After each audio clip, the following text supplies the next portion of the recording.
ever since my boys are young, like Jamie was like 2 years old, we decided to move out in the bush. That was when COVID first started happening. We moved out in the bush. Jackson was maybe just turning one, 6 months. 3 months, I think. Yeah, he was just a newborn, like a few months old. Um, we decided that all the struggles that we were going through here, um, like addiction wise and stuff like that, it was slowly tearing our family apart. So we decided one day, I called my dad, I was like, we're moving out in the bush. We'll see you guys whenever. We packed up all our stuff. We made one trip that one day, came back like for 2 more days after that, and then we moved right up in the bush 7 months straight. And we raised, like ever since Jamie was like 2, we raised them all out in the bush, right from when they were small to like nowadays. All, especially summertime, all they want to do is go out in the bush. Let's go in the bush. Let's go fishing. Um, Wintertime, we take them out trapping all the time. Um, I never got that opportunity when I was young. Like my dad always left me home and stuff like that. When I first started trapping, uh, just before Jamie was born, I had to learn all on my own. So now that whatever I know now, I'm passing on to my boys as how young they are. It's because I wish that I learned at such a young age. And I told myself that my kids are never gonna, not know how to live off the land and, trapping, hunting, stuff like that. Um,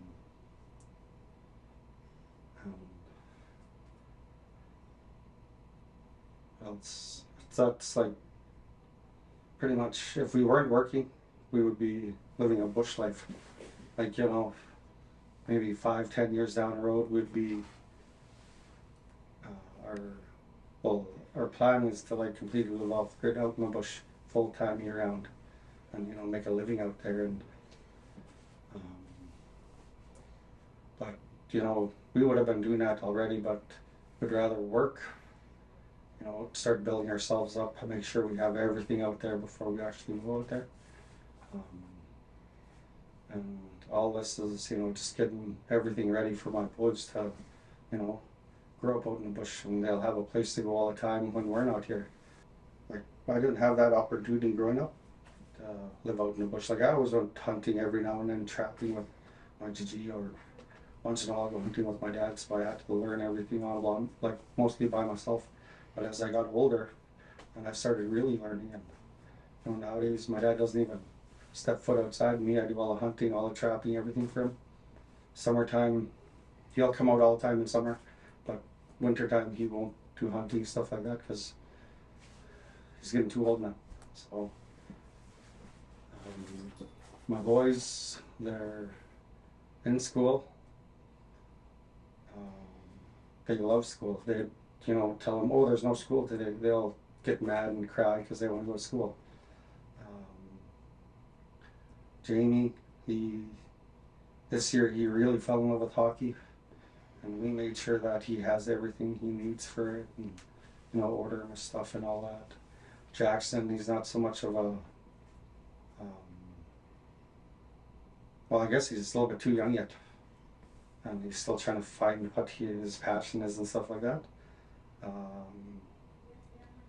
He mostly just stays in. He's like kind of like a mom and daddy's boy, and doesn't like doing much, but watching TV and giving us a hard time. It was like everything was good at first. Like, me, I was going on like a year and a half sober, stuff like that, and her, she was always sober because she was pregnant and everything like that. And me, I was, going through sobriety and trying to, trying to stay sober and everything. And then, just addictions took over. It got bad. We got in a bit of trouble with it. Well, I did anyway, and then that's when we decided to pack our stuff and just move out in the bush. And like we kind of ran from, the problem, but eventually that problem went away, and staying out there actually made it better. Like, sometimes people say don't run from your problems, but this problem, we had to run from the community because you know, um, all the stuff that we didn't want and that tore us apart was sitting here, and we had to run and stay in the bush and build a life out there, and that brought us much much closer to our traditional values, and our more like our tradition, I guess. It brought us back. Like, we started with hardly anything, you know and then that CERB came out. We took some of that, and then we got on-land funding from Inuvialuit, and we were at first we were doing fish, like we were fishing, doing fish sticks, half smoked fish, just everything with fish. We'd come and sell fish and stuff like that, get our smokes and munchies for the kids and stuff like that, and a little bit of groceries, and we'll go back out and then we'll start fishing again, and then we'd do it over and over until we started getting more help from IRC's on-land funding, the CERB, Jordan's principal, and then like after the 7 months, like we stayed until like pretty much the ice was freezing on the river. Wasn't it actually frozen at the break through Yeah, the ice come back? Yeah, there was some places that we had to actually, uh, like a few places we even had to push the boat over ice and stuff like that. We stayed out so damn long, and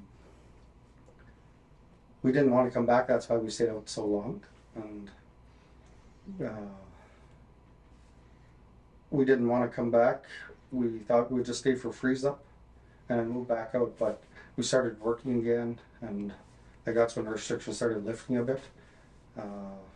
Started working like at the gas bar and stuff like that. And then I was sober for maybe another year, I think. Just constantly working, trapping. What else we were doing? Fishing, like we were fishing at the across the jackfish, martins. Like my boy Jamie, like the oldest one, he loves to fish no matter what. Summertime, once all the ice is gone, he'll be like, "Dad, we go fishing." I was like, "It's way too early yet. Gotta wait for water to go down." And then he'll go by the point all the time.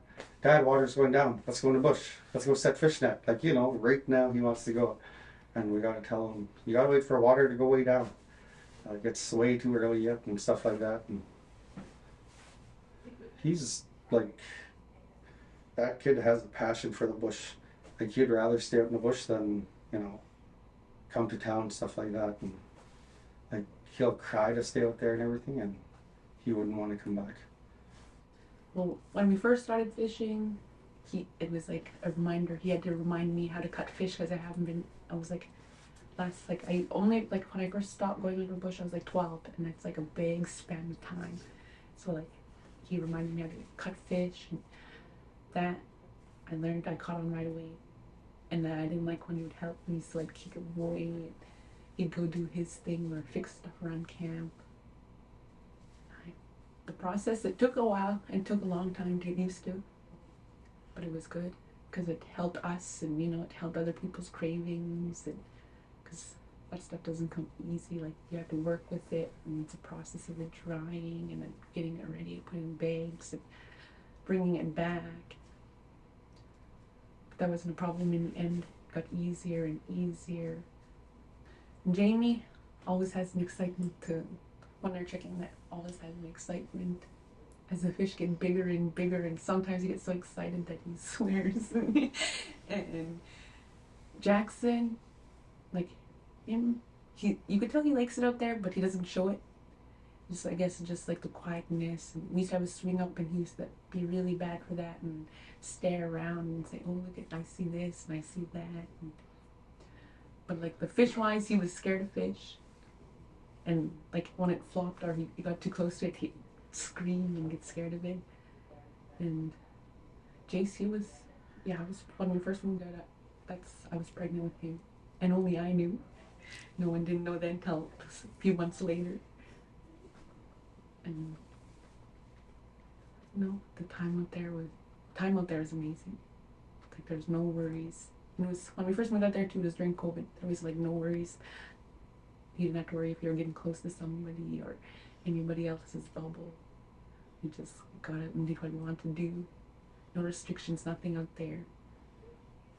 Ever since Jamie was born, like that's when we first started building my house. It was like what, 6 years ago, 7 years ago. That's when I first started building my house. And he was just born, huh? Like, nope. No, you. Like a year. He was about a year. That's when we first built my house and our house actually. And you know, we'd always go out there springtime, summer. You know, just trips though. Just like picnics and stuff like that. And you know, I told my dad, I was because my dad said, "Oh, one of these days we're gonna hand everything down to you and stuff like that." And I said, "Okay." So I'll start coming out here more often. You know, um, when everything happened and whatever, you know, we just dove straight into it and we just moved. You know, it was scary at first because you know, just jumping into it and being like, "Okay, see you guys later. We can go move in a bush." We weren't prepared for it, nothing like that, but you know, day by day it got easier and easier, and you know, we just knew our roles and responsibilities out there, and you know, who had to do what, and like, we're old school. We're not nowadays, you know. I know it's different how people do it out in the bush. We're old school though, like the men do all the wood cutting, getting water, all the stuff outside and everything. She does all the cooking, cleaning, like chores and all that. Like I do my chores outside, but she does the inside stuff. Like I can't touch nothing in the kitchen. Like the wood stove is all I do inside. Jamie packs in all the wood, and I just load the wood stove all the time, keep it going. She's got her kitchen. We finally fixed it up, got it to where she wanted it. And what else? Loft. Oh yeah, we built the loft for the boys. They got their own place to sleep and stuff like that. But you know, nowadays when we tell people, "Oh, we're gonna go in the bush for the weekend," everybody just knows right away what we're gonna be doing out in the bush and stuff like that, because we had so much family and friends come out while we stay out in the summer and stuff like that, and people are just like, especially our family, every time they know we're gonna stay out in the bush, they always come to visit right away because we have fresh fish and fish sticks. You know, everything's there for them when they come out. And like my dad too, he just knows there's caribou meat and everything. We bring, you know, our whole freezer. And before my grandma passed this summer, she sent us like whale dry meat, mock duck, you know, everything. And one of the days we'd go and have, you know, straight caribou meat, you know, all traditional food. And that, and my dad and my mom and all of them will come out, my uncles and that. And nowadays, like, how do I say it? Like from when we first moved out, we didn't have nothing. No TVs, no internet, no, you know, we had an inReach. That was it, just to text my dad and be like, or he'll text us saying he's going to be out, and if we need anything, just let him know. That was it, just an inReach. And then after like 3-4 months, we finally brought the satellite dish out, just for the kids to watch cartoons while we're busy, you know, working with fish or doing laundry or stuff like that. And then in the evenings when all the kids are sleeping, we'll put on a movie, and you know, but we wouldn't be, you know, sitting there all day on the TV. You know, we had our duties to do, and that was, you know, a big step from staying in town with all this technology, internet and everything, to going to not even be able to be on your phones at all. Like we we went back to like where there was no internet at all, and like we played cards, stuff like that, you know, just to keep us in the evenings, or we just relax and do a little project or something. But she would always have the smokehouse going in the evenings, and we had to be busy like cutting wood or something, or um, working on a little project or something that I want to do. Um, to nowadays where we got cell phone boosters, satellite dish, cell phones, you know, um, everything out there is like. And then we got an extra. My dad built an extra house there, and like compared to like 5 years ago when we first went out, and everybody was working all the time. When we went out to nowadays, everybody's sitting on their phones, you know, in the house all the time, and even the kids don't even want to go out and play anymore. But Jamie knows he has his um, priorities and his chores out in the bush, and before he does, you know, internet and videos or movies on the laptop, he knows he's got to pack in wood or clean up his mess outside and stuff like that. And um, we're slowly trying to, um, how do you say it? Like transition the internet in with the old school life, like the bush style. But it's, you know, a little bit hard because, you know, you'd be working on something outside and then you're sitting there on your phone, and your projects can get put on hold because you're sitting on your phone too much. It's, you know, we try not to use the cell phone booster not too much unless it's the evening and when we're not busy. I know it's a big change, but like, you know, confidence from when we first went out, like we were somewhat confident. Like, you know, we still questioned ourselves, are we gonna make it, you know, for the first month or whatever and that. And sometimes we'd be running out of stuff and we'd be like, how are we gonna make it for another week? And then my dad will text and he'd be like, you guys need anything? I'll bring you some groceries and stuff like that. We'll be like, okay. Yeah. Yeah, her Olga too.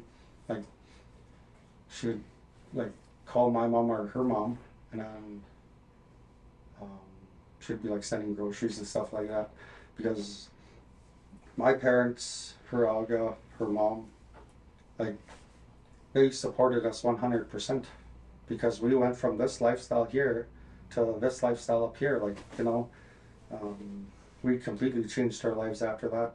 Like we barely went in the bush and stuff like that. Like, you know, stayed out there wise. Like we always, you know, went out and stuff like that. To nowadays where we're always out in the bush, especially in the summer. Winter time it's just trapping and stuff like that. But we're always hunting caribou or um, rabbits or something like that. And, you know, fishing. Yeah, fishing too. And like we went from uh, like a rock bottom place to, you know, our life nowadays. All we want to do is go stay out in the bush, and um, but you know, you can't stay out in the bush if you're not going to work, or you know, even off living off income support. It's not going to help you staying out in the bush, because you only get so much per month, and you're going to have your needs all the time, and you can't just go get up and go to the store when you want. And we'd rather stay home and work, and you know, just even have our weekends and stuff like that. And would wait for summer, springtime, geese hunting, duck hunting, muskrat, beaver. What else? That's about it, I think, for springtime. And then summer we'll start fishing all the time.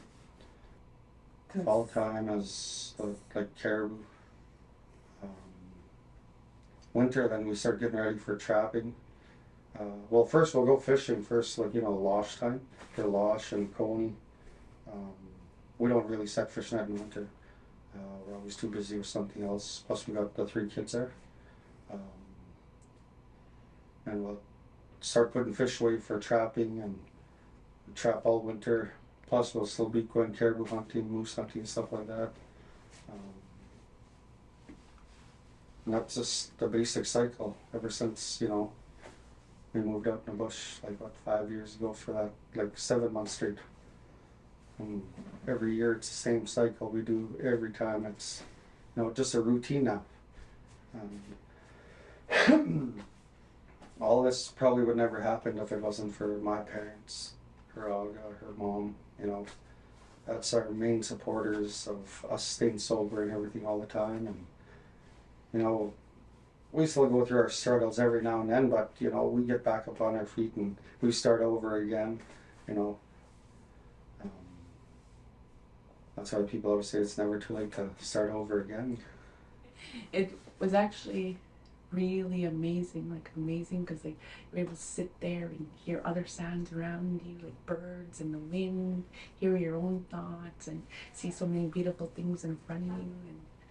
And like the mountains are there, like you can't see them when you're on the ground. Like if you were to go on top of the house, you could see them. It's like in the morning it's beautiful, in the afternoon it's beautiful, and at night it's beautiful, like all day. If it was like sunny out, even if it's like cloudy at night too, it's still beautiful. It's like you still hear stuff around you. You still see stuff around you. Everything's just clear because there's nothing interrupting. It's just brought us all back together.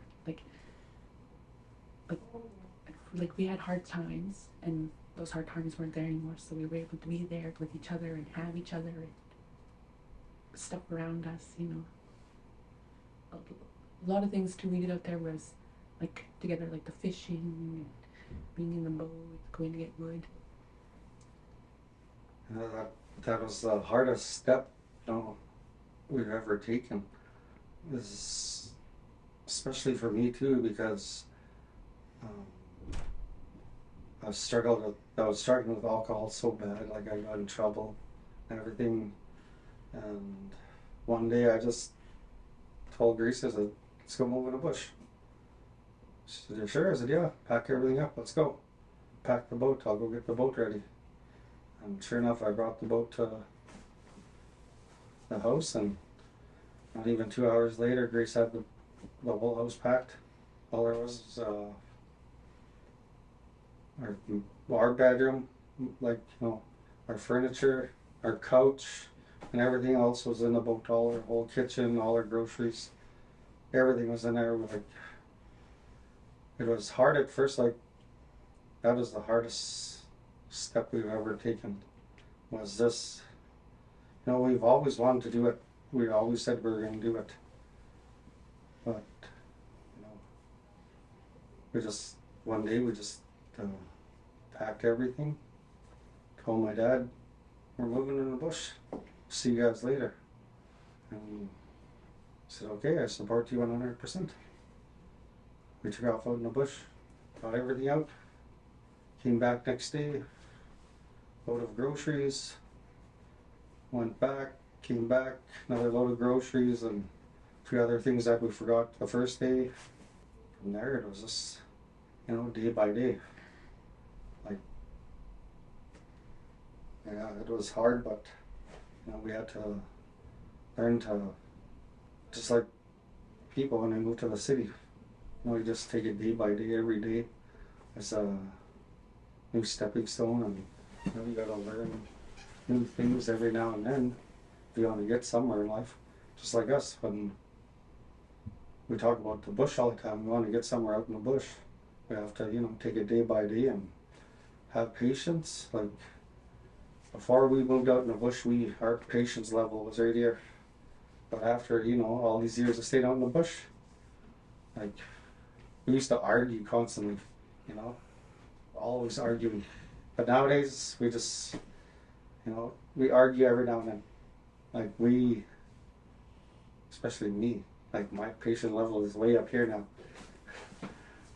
And it's, from constantly arguing, drinking, stuff like that, from all that down here to learning how to, move back up. And like, patience was the biggest thing, because especially, when your emotions and everything get involved, and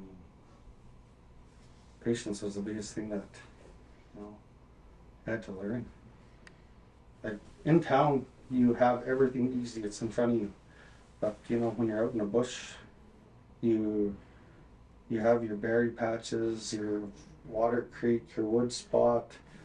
It's not like in town where you can just go and grab it anytime and somebody's gonna ship it into you. In the bush you gotta, take what you need. Not take the whole damn batch of, berries, the whole wood spot, clean out your water spot. You know, you have to, limit yourselves to just what you need every now and then. And yeah, it's a big stepping stone, especially when you like go from living in town so much, depending on everything in town, to just up and leaving out in the bush with nothing. Um, like we've always had to work for everything. Like we struggle every now and then, but we make sure we work as hard as we can to get what we need and what we want. Well, if we were out there right now, I think I'd be sitting beside the wood stove watching my kids run back and forth, laughing, enjoying their time. And probably fishing in the evening on the ice. Work, save, get ahead of bills. That way, like, I don't have to worry about that and just buy everything we need for out there to stay out there to lessen that time or lesser that time to come back and do that shopping and stuff.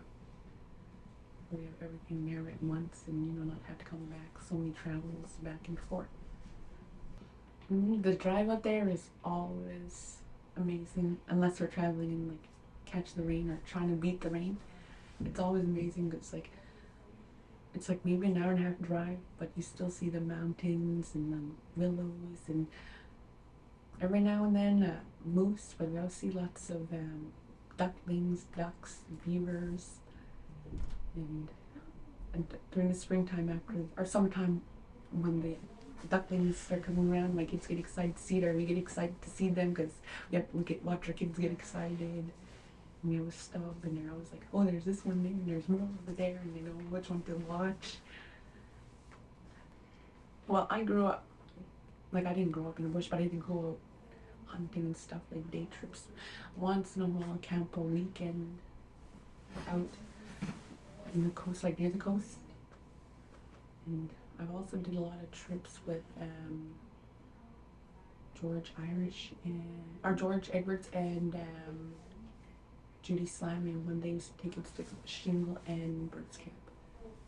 Well, for me, I'm so busy out there, the internet, the phone and stuff don't bother me. I may go on it once in a while in the middle of doing something, but like I will throw it aside and go right back to doing what I'm doing.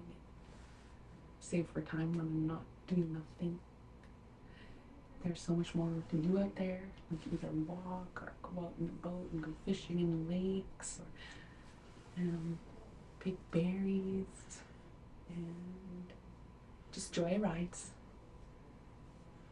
And we used to do we still do, but we used to do it a lot more. When we first moved out there, just getting used to it and keeping ourselves busy. Finding ways to keep ourselves busy. And after we're all done packing, getting the boat or the skidoos, whatever it is we're gonna go out with, once we leave community, like once we leave this town and we're on the ice road or the river, I don't even think about a cloud anymore. It's like just being behind a skidoo or driving a boat and we're just leaving town. I don't even bother looking back anymore because life out in the bush is like way more better than staying in town. Like I'd rather stay out in the bush than live in a town, but you got your disadvantages of staying out in the bush where your groceries is always a big need and you'll have to come back to town unless you have somebody that'll constantly be there for you and bring you everything you need and stuff like that. And plus, like, finance is a big part of staying out in the bush. That's one of the biggest concerns about staying out in the bush. But just being out there is amazing. You forget everything that that happens in town, and you worry more about your bush life and all your priorities out there. Like right away once we leave right away we just start thinking about if there's enough wood at the house, if we got water for dishes, or boiling water for washing up, or um, wintertime we don't even worry too much because we just get snow and we got everything there. We usually bring our own water for drinking water and stuff like that for cooking. Um, but like once you leave, your main priority is thinking about stuff that you need out in the bush. That if it's there, do you have to go and cut wood right away, or you have to go get water? Um, just your main priorities right out when you leave. But um, Maybe uh, you could, oh, sorry. oh yeah, go ahead. Go ahead and finish. I'll let you finish. I'd rather worry about going and hauling wood and getting water and stuff like that than worry about paying my bills and um, taking care of my house here. Not like the town life, like worrying about my parents or my friends and stuff like that. I'd rather go out in the bush and worry about getting water, getting wood, just living a relaxing life out there. Where's my fish drowning? Yeah, like 6 o'clock in the morning, my oldest boy was like, "Okay, Dad, let's go." I said, "What's the time?" And I'd look at the watch or something like that, and I said, "Hey, it's too early. You got a couple more hours sleep. Go back to bed." And he'll start whining and crying to go check fish net, even though he's like 5 years old. He'll cry to go check fish net. And we'd be up 6 o'clock in the morning checking fish net, and Grace will be getting up after that to start cutting fish up and everything, and or she'll start making breakfast first, and then we'll go in and eat. She'll be outside cutting fish after she cooks the breakfast. We'll go eat, and then we'll take off to go get more driftwood for the smokehouse. And Jamie's always been independent unless comes bedtime and stuff like that, where we'd have to come and play with them, or if it was something heavy he couldn't do, or find his own time we'd have to help him. Other things he's always, I'll do it myself, or I want to do it myself. Tell us, you said he was even carrying like wood at one, or you were told me a story yesterday. Oh, a log he was carrying. He picked it up. Didn't know he was going to help, but he picked up that log and he carried it over to our wood pile. And, like, I guess, yeah, Davey was trying to stop him, but we just left him as we knew that he was able to balance it on his own and take it over. when we start getting ready, our first day is grocery shopping, gas. And next day is packing everything. Like we'll like kind of pack a few stuff that like right when we get home. Kind of like the groceries wise. Put all our meats in the freezer and that. All the gas will be ready to go in the sled. Next day, we'll start packing the sleds, like everything. All the groceries will be packed in the boxes, everything. All the winter clothes, traveling gear will start getting ready at the same time. And just making sure we never forgot anything. Double check all our groceries and our gas, oil, everything we need for that. Check the screws, make sure they're working properly. And third day, we'll start getting ready to travel.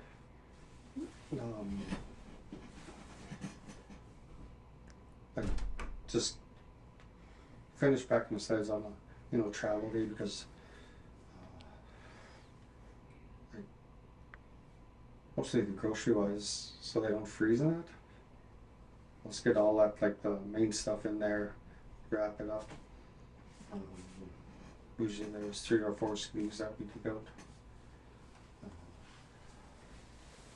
I take 2 of the boys, she take 1, the oldest one, most of the time. I'll take the 2 smaller, or she'll throw the youngest one in her jacket with a party, and I'll take the 2 boys. My dad, he'll have his canoe, or whoever else will come with us will have a canoe too. Start traveling out. get out to camp.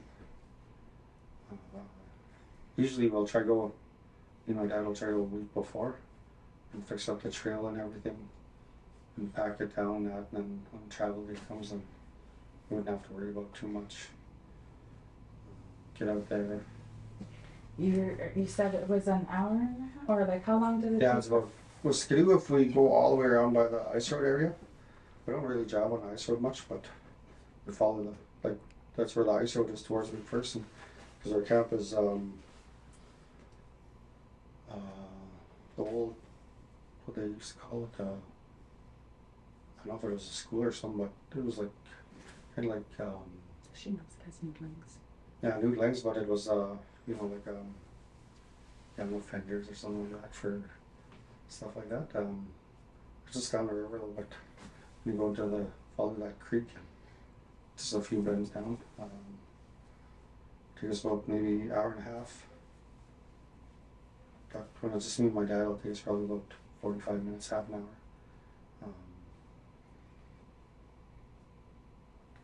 And boat, it'll take us probably about 45 minutes. That's a different, like, we go different ways, the boat and Skidoo. If, usually we just go all the way around just for the safety of the boys. This one, we go by, or we go with the boat, it's too narrow, always open water and stuff like that, slush. So me and my dad go by there all the time. It's always different. It depends on who's going out or if the whole family's going. Like if the whole family's going, my sister will take her truck with all the kids and my mom and that. When we go out there and start hauling stuff to the camp, then I'll take all the kids, and it's always something different when we go out. Like we always know our safety and stuff like that. Like there's me and my buddy John, my best friend, that, you know, no matter where I want to go in the bush and stuff like that, he's by my side and he's gonna always go first all the time. And I'm like, he'll always be like, I'll go first, let me go. You know, I don't, nowadays I don't even have to ask him like, hey, I'm going on the bush. He's like, okay, I'll get ready. And I'm like, not right now, later, you know. He'll drop everything and let's go right now, and kind of guy. My dad, he's kind of like, I don't want to go by there, you know, he's like Mr. Safety guy and kind of, but, you know, only way we're going to actually get out there is to go and, you know, make that trail. Even though if it's unsafe or not, we still have to try, and, you know, we know all our, you know, how do you say it, safety precautions, stuff like that, and always check the ice, and, you know, once you start running into slush, and, you know, we know what to do on everything, and, but like, you know, only time, you know, we use those stuff is when it, you know, we actually run into stuff like that, and that's when our instincts kick in, and, you know, right away we know what to do and stuff like that. I had one accident. We were working for the school as for trapping. Like they were doing the muskrat camp in the springtime for the school, and we take kids out every day and stuff like that. And we were setting traps. We were setting traps for beaver and muskrats, lynx, you know, whatever else was out there. And we've seen Wolverine trucks going to a beaver house, like little hut where it was digging through trying to get inside, and we stopped there, and we had a class with us, and it was right, like the beaver house was here, like there was a beaver house here, and then like you could see the feed pile on this side, and they were setting traps on this side, and there was one student that was a little bit too close to the feed pile, because their feed pile, when they come out, it's always soft, and you're never supposed to go around their feed pile because it's always thin.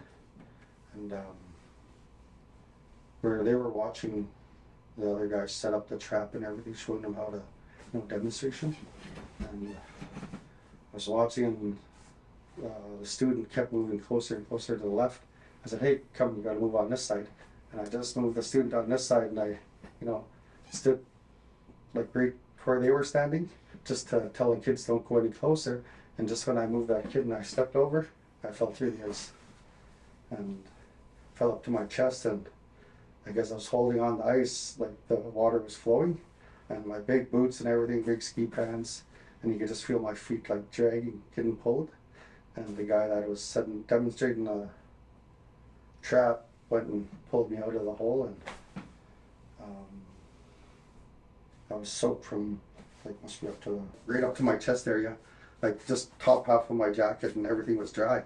And we got out. I got out, went back to the rat camp there, told him I fell through the ice. Told him that if I never moved the little kid there, she would have fell through and went under. Then I took out my duffels, hung them up, and I told him I'm just gonna go back. You know, it was warm enough. I just put my boots back on, and I took off back to town, and I stood up the whole way because I couldn't sit down because, you know, like when I sit down, it just, your stuff's tight to your body, and it was cold. And I stood up the whole way, and when I got back to the school, my ski pants, like everything was frozen from here down, and I, you know, had to kind of like a body cast kind of thing, and it was hard to move, and I had to slowly move around just to get the frozen ski pants and everything to move again. And that's when, after that, they had to do a safety meeting and stuff like that with all the students, and yeah, just like a safety meeting briefing and everything with all the older kids and that, because it went from the lower grade to the higher one. And yeah, the thing about it too is, like, we told them don't get too close to this side because it's thin. Like, even with skidoo too, like our skidoos are parked way on the other side because we know it's always going to be thin around a feed pile for beaver. And we told the kids stay on this side. Like, that's why I was standing here, and they were supposed to be on this side. And there was a couple of kids here, and the trap was there. And this kid was just a little bit too close on, like, behind him, and that's when I told him move on this side. You might fall through. And just when I stepped over and I, like, you know, helped her go by the other kids there because it was so crowded, I helped her out, and just when I stepped, that's when I fell through, and like there was like kids like must be 3-4 feet away, and you know, everyone was just happy that, you know, the whole ice never fell through and stuff like that. I was scared, like, holy smokes. But right away, once I felt myself falling, I just right away, you put your arms out, like, you know, I've always been told to put your arms out right away, like, you know, sticks or something to hold yourself up and whatever. You know, just instincts pop through your head, and even though I had big boots and everything, I still tried to kick my feet, but, you know, you could still feel a current. And I was just happy that the class was there with me, you know, instead of me going out trapping by myself all the time like usual. I was just happy that I was with a group of students and other local trappers then, because if they weren't there, I probably would have never been here today. You know, very grateful for the guys that were out there with us. Like, right when I fell through and I just hung on, and like I had my arms up, and right away the guy that was demonstrating the trap, he dropped the trap and he came and he started pulling me out right away, and the other guy was running to, like, you know, help out too same time, and it was just that fast that I fell through. I stayed there for a few seconds, and then they pulled me out just enough for everything to start soaking through my ski pants and that, and yeah, it was pretty quick, but it was still cold out, like, holy. Yeah, like, especially with big boots and that, like, and heavy ski pants too, like, you know, I always travel with like heavy gear and that just because I don't want to get cold, and I finally learned my lesson that day, that, you know, not to travel with too big stuff, because if you do fall through the ice and you're by yourself, like, my feet were, like, when I was on the ice here, my feet were starting to get pulled underneath the ice, and you could feel like current in that little creek there, and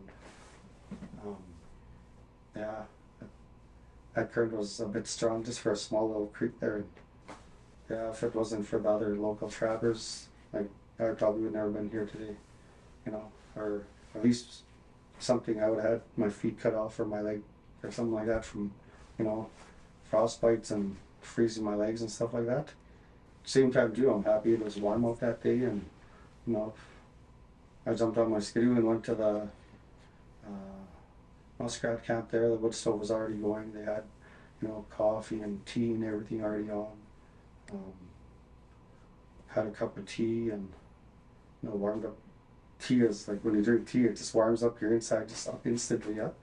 And had a cup of tea and started drying my duffels when I just left them there. And I just came back to town right away and changed all my gear, because if I stayed there, I probably would have had to stay there all evening too, just to dry my stuff. So I just took the chance and I just drove back to town. You know, it's only like 10-15 minutes away from town. So yeah, nowadays, like, climate change is like, holy, it's a big impact out on the land. And like, especially this year, late freeze up, hardly any snow, you know. The cold temperatures are not as bad as they used to be, like where we wanted for the ice and stuff like that. Nowadays it's warm and cold, and I don't know, ice is more unpredictable nowadays than it was like 10 years ago, 15 years ago. Just because of global warming, climate change, it's a really big impact nowadays. Especially in the summer too, like all the slumping and frost, permafrost melting, you know, all the rivers and all the banks and stuff like that are falling into the river, and you know, it affects our fish, because, you know, there's more, how do you say it? It must be the silt. Yeah, and like, you know, different, not contaminants, but like Sediment. yeah, sediment. Yeah, the amount of sediment that, like, you know, that's gonna be harder for the fish and stuff like that. And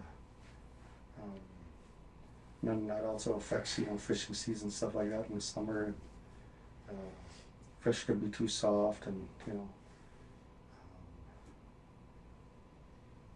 and plus, like, all the high water and that, it's not good for the fishing, and always dirty water. Safety wise, is they, for like traveling with my kids, is they know they're not supposed to stand in a boat unless we allow them to, or we'll buy them so they can. And camp, they know they're not allowed to go behind the houses or in the willows and stay in front. And I think that's like safety for us, because like, we don't, like, when we're at camp, we don't do much. It's like, or we have to be really, like, really there and have to go through it over and over. It's just like tell them and they get it, and, you know. Plus, like, we have our dog too. Like, there's a pack of wolves out there all the time. It's always between our camp, Eddie McLeod's camp, Harry Carmichael. It's like, it's in that one area, and there's a big pack of wolves there. We had bears come by all the time. But we have fishnet on the windows and boards on the doors and stuff like that. We don't leave food or anything like that in the house or whatever. Throw all our garbage away all the time, or we burn it. Plus, we got a dog from Alberta there, bought a Connie Carso. So it's a big dog. It listens good. Sleeps outside, like right outside the door at nighttime. Whenever the kids are out, she'll follow the boys around. Like, she knows her responsibilities when she's out there. That's the main reason we got her, is because we wanted a bush dog. You know, rabbits or foxes, anything come around, and she's barking and, you know, kind of like defending her territory. One night we ran out of gas on a generator, and, you know, it just went pitch black. And we had the dog out there, and I was walking over with the gun and my phone for a flashlight, just getting ready to gas up the generator, and Grace yells, "Hey!" And my dog just comes running, and something just runs away and something big and gray right in front of the house, and I took off running with the gun from the generator. Like, took off scared running to the house, and I had a gun on me. um, not thinking I had the gun on my shoulder all that time, and thinking, oh, the gun's in the house and there's something. Like, I just felt dumb after that, like just a gun on my shoulder. It was so fast, like that gray moving thing. It was so fast, like I didn't know what it was. It's just like a blinker. Like I blinked, I seen it, and I blinked, I didn't see it. But after we calmed down, after I yelled at Davey, we calmed down, and we were both in the house. I sat there, laughed. I kept saying, "I think that was just a rabbit. I think that was just a rabbit," and I calmed down and I sat there and said, "Davey, I think that was really a rabbit." But I think we scared each other I scared both of us so bad that we, when you get that killer energy just to do, you're just there, and then we were both just tired afterwards. Yeah, like we scared each other so bad. Well, she scared us, both of us so bad, we were laughing so hard about it. Like, when you get so scared but you end up laughing so hard, that's how, that's the kind of scared we got. And only after everything happened, my dog finally started getting up trying to bark at whatever that was. Like, she was laying there sleeping the whole time, and the dog finally started barking after it left, and we told the dog, gave a little bit of shit. You're supposed to be watching whatever's supposed to be out. You're not sleeping on, your night duty, sleep during the day. And after a while, she stayed up all night, and you could hear her walk on the deck. Yeah. And she's always checking around the houses and stuff like that, and she'll check this around the smokehouse and everything. And she knows too, like, we got the smokehouse and we just put a board on the door and that, and the dog can go in there. But she knows, her responsibility, her roles. She doesn't bother any of our garbage, any of our fish sticks, fish and stuff like that. We have fish scraps and stuff like that. We just feed her fish. But, she'd rather eat her dog food than, scraps and that. Kind of fussy. It's just in the bush anyway, but when we're coming to town, she's, especially after we got her, nobody likes to visit. Because how big she is. That day that he came to you and he was like, pack the boat, we're going to the bush, and then he left and you packed up the whole house. For that 2-hour period, what was kind of going through your head as you were packing up all your worldly belongings? Well, it was kind of the discussion before, and I actually didn't believe him, but I was still packing stuff, and he came with the boat. I had only so much packed, but after he came with the boat and started bringing stuff out, just when it finally clicked, and I just rushed and started packing stuff and throwing stuff in bins and bags, getting my kids' outer stuff ready to go, and I thought he was just joking, really, are we going? And that the boat was outside the house. He started carrying stuff out, and it just hit, and I just rushed, and we were gone. It took us 3 hours to pack, I think. It took me 3 hours to pack, and we were out. And were you nervous at all being out there as a young mother? I was, but as growing up, you always had to adapt, and that I grew up knowing I had to. So that was something that was easy to do. It's you have to adapt to it. So the lifestyle and the differences, but it didn't take long. It's just it was already in me. I just had to find it and know it's there. Did the kids ever get sick or anything? But you were kind of nervous? No. Oh. No, I don't. That's good. They were sick. We had the medicine and everything out there. My mom always made sure we had medicine, first aid kit, stuff like that, in case the kids get sick and that. But not so much of, we're adults, we can take care of ourselves, and, But the kids' wise, my mom and dad, they'll go above and beyond. My oldest, he'd be like, Grandpa, I want to go camp with you. And my dad will tell him, go ask your mom and dad. Like, go ahead, go.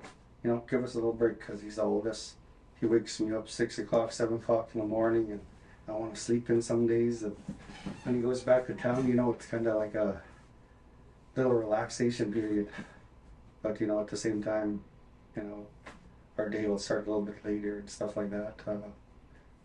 We've had spruce juice for when you're sick.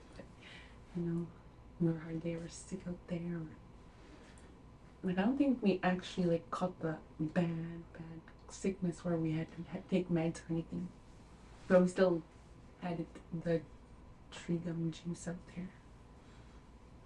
And the Labrador tea, I think we had, I don't know if we had much of that.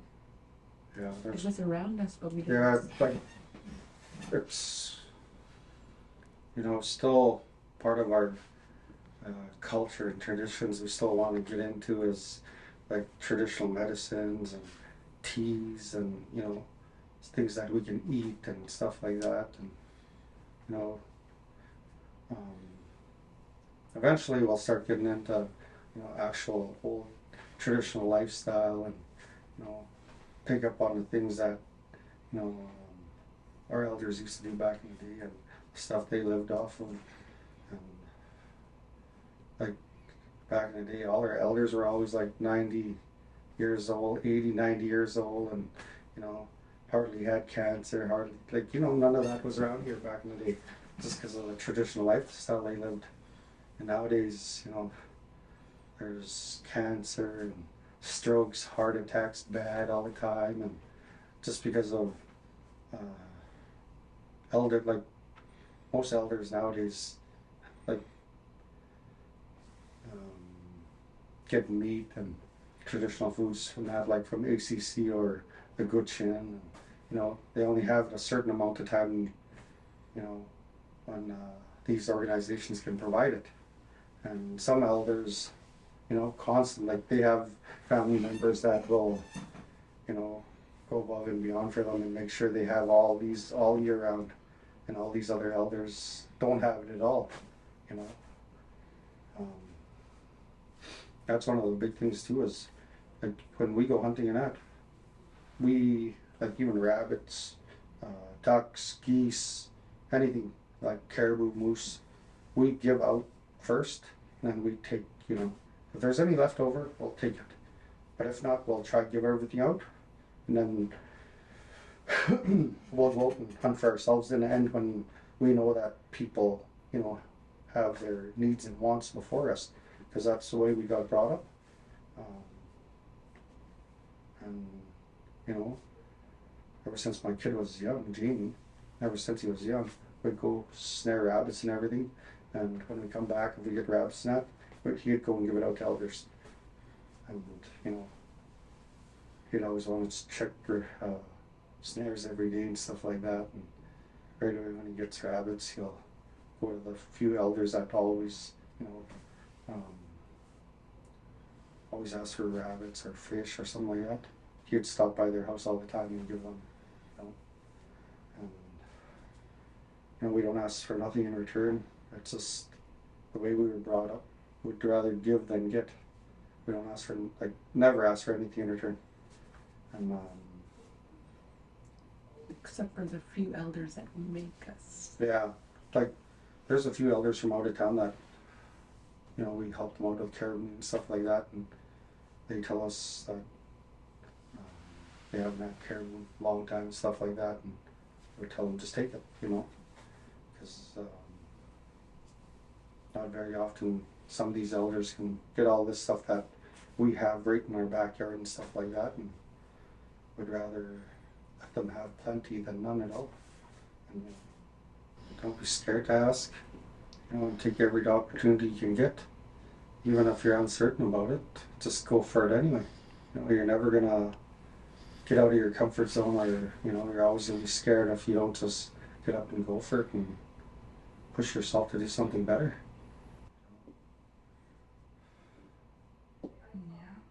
Kuana Koya Naini. Thank you guys so much.